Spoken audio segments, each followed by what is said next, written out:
In early 1949, in a quiet neighborhood in Cottage City, Maryland, a 13-year-old boy named Roland Doe began hearing scratching sounds inside his walls.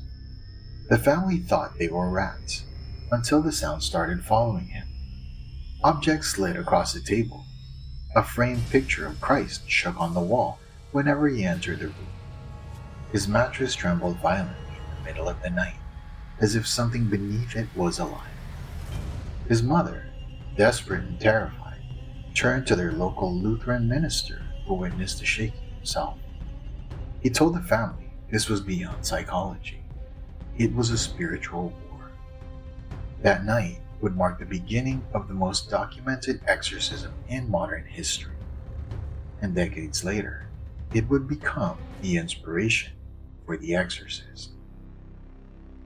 Roland was moved to the Jesuit-run Alexian Brothers Hospital in St. Louis, where Father William Bowder, a veteran priest, agreed to take the case. Over the next month, they performed more than 30 exorcism sessions. Witnesses said Roland's eyes would roll back until only the whites showed. His voice changed to something deep, guttural, and hateful. Latin phrases, words he had never learned, poured from his mouth.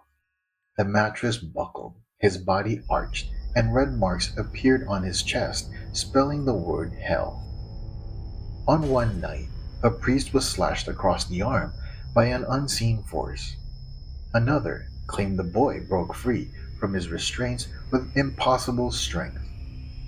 But on the final night, when the priest commanded the entity to leave, Roland suddenly stopped screaming. He opened his eyes and said calmly, "He's gone." Then he fell asleep.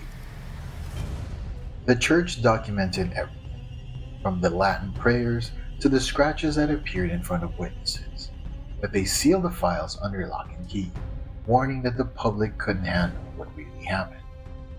Journalists caught wind of the case, but the family and priests used pseudonyms to protect Roland's identity. Even William Peter Blatty, who later wrote The Exorcist, had to piece together the story from fragments and whispers.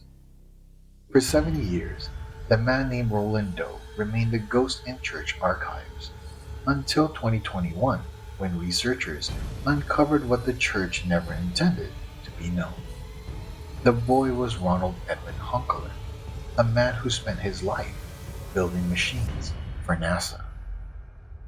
Ronald Hunkeler lived an ordinary life, or tried to. He joined NASA in the 1960s and contributed to material engineering projects that would later help protect spacecraft during re-entry. His colleagues described him as brilliant, but withdrawn. He never spoke about his childhood. He avoided religion completely, and he refused to watch The Exorcist. In his later years, he told a close friend that he feared people would find out who he really was. When Halloween approached each year, he left town, checking into hotels under false names so trick-or-treaters wouldn't knock on his door. In 2020, shortly before he died, neighbors said he'd been anxious, telling them he felt something was coming.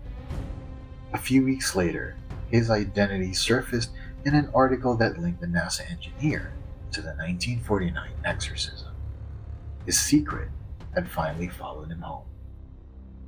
A boy once thought to be possessed by demons grew up to help humanity reach the stars. He spent his life trying to erase what happened, but the world wouldn't let him forget. Maybe there's a link no one ever talks about between the things we fear and the things we reach for. Because whether it's faith or science, both demand belief in something greater than ourselves. This is Joshua Tree Encounters, where UFOs, cryptids, and high strangeness collide.